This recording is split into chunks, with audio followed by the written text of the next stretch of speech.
How to redeem Roblox gift cards on PC in 2025. So hey everyone, welcome back to the channel. So first of all, you need to click on the three dot option from here and then click on the gift cards option. And here you can see a option called redeem card.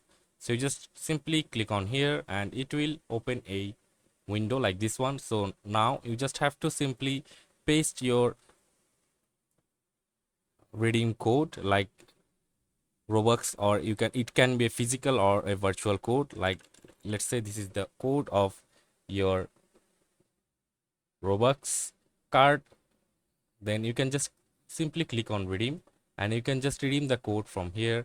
And you can also go to this option like typing roblox.com/redeem and then click on enter. It will also redirect you to this page, and that's how you can just copy paste your code and click on redeem, and you can just redeem your Robux or gift card. So that's it for this video. See you on the next one, guys.